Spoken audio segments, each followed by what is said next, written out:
Hello दोस्तों, आज हम बात करेंगे ऐसे 5 क्वेश्चन की जो आपको शायद ही पता ना हो। तो चलने से पहले सबसे पहले लाइक कर दीजिए, लाइक से शेयर सब्सक्राइब कर दीजिए। तो चलिए शुरू करते हैं।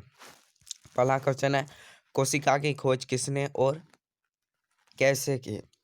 तो राइट आंसर हो जाएगा कोशिका की खोज रॉबर्ट हुक ने की थी। याद रखना गाइस, रॉबर्ट हुक ने की थी। उसने कॉर्क की पतली काट के अवलोकन करने पर पाया कि उसमें छोटे छोटे प्रकोष्ठ है या सेल है जिनकी संरचना मधुमक्खी के छत्ते जैसा प्रतीत होता है। इन प्रकोष्ठ को कोशिका का इन प्रकोष्ठों को कोशिका नाम दिया या सेल नाम दिया, इंग्लिश में कहते हैं सेल। दूसरा क्वेश्चन है, कोशिका को जीवन की संरचनात्मक और क्रियात्मक इकाई क्यों कहता है?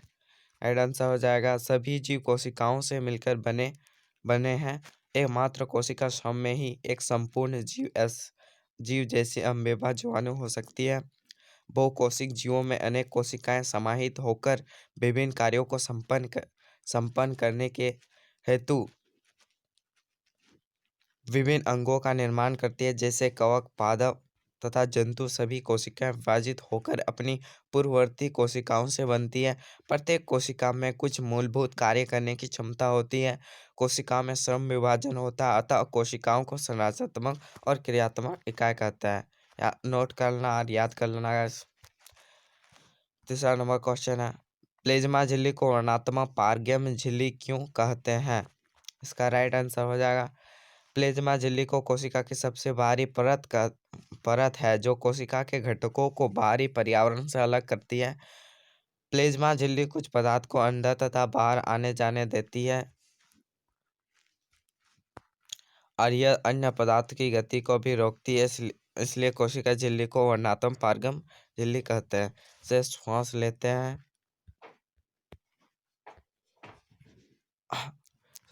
हैं, और कार्बन डाइऑक्साइड और ऑक्सीजन छोड़ते हैं,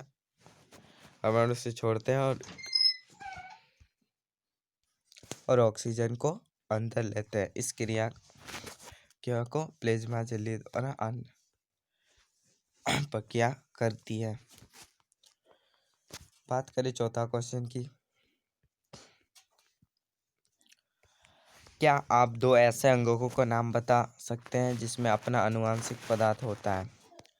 तो राइट आंसर हो जाएगा आपका माइक्रोकोडिया और हरित लवक। एक माइक्रोकोडिया, एक हरित लवक, या इसको क्लोरोप्लास्ट भी कहते हैं हरित लवक को। आइए 5वां क्वेश्चन के बढ़ते हैं।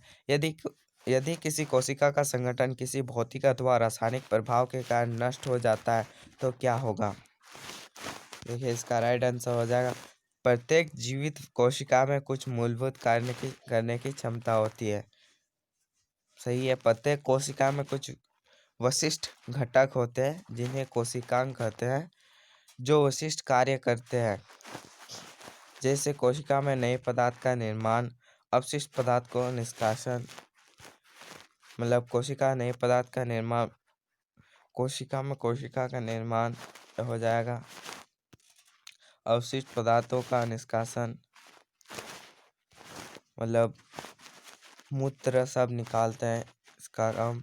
यदि कोशिका का संगठन नहीं हो जाए तो कोशिकांगों की कार्यों पर प्रभाव पड़ेगा और केंद्र का नियंत्रण खत्म हो जाएगा तथा कोशिका नष्ट हो जाएगी। इसलिए